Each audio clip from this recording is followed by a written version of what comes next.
Well, thanks, Shaka, once again, and welcome to our STA Inbox segment, where we reveal some of the wonderful comments our audience has sent in through our social media platforms. And as we've mentioned, Ghanaian President John Dramani Mahama was validated as the official winner of the 2012 presidential election after the 9-member panel refused to invalidate more than 4 million votes. And that brings us to our question of the week, which asked, across Africa, to what extent does a court challenge of a disputed but certified presidential election taint the election outcome?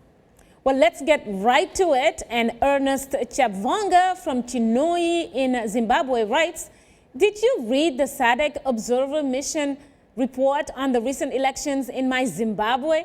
To date, there is no voter rolls for elections held on July 31st.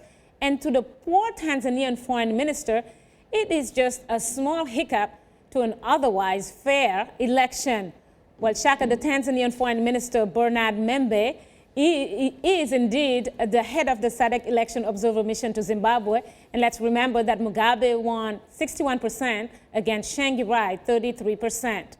Well, our second comment comes from Michael Amaze from Edo State in Nigeria. He says, the question is, who certified these elections? Is it the incumbent manipulated observers or the electorate?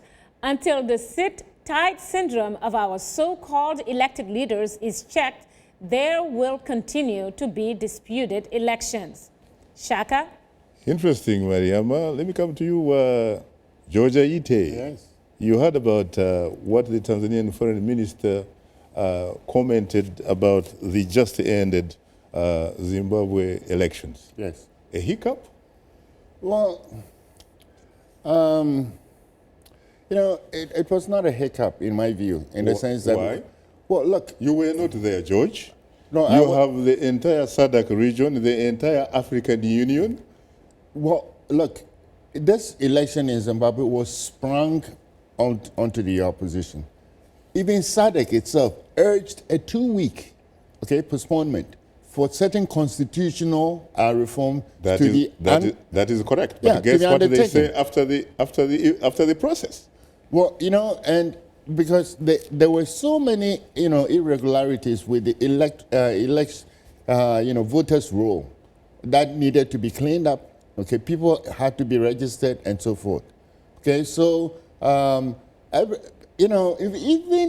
the foreign minister of South Africa, called Ms. Zulu, said that there appeared to be a problem with the forthcoming elections in Zimbabwe. All the signs were there, but they were not. The problems were not fixed. Is it possible that the reason the SADC group and the African Union group decided to say that the election was free, fair, and credible, perhaps is a question of African ego, because after all, they have been saying that Mugabe is a victim of neocolonialism, of Western imperialism. Well, look, elections in Africa are very important. Africans take elections very, very serious. I mean, they will get up at 3 o'clock in the morning. Correct. Okay? And, queue for hours. Okay, in the hot sun to cast their vote. Okay, any attempt to nullify their votes or for them to lose, look, the destruction of an African country always begins with a dispute over the electoral process. Look at Ivory Coast. Okay, it was a dispute which plunged the country into civil war.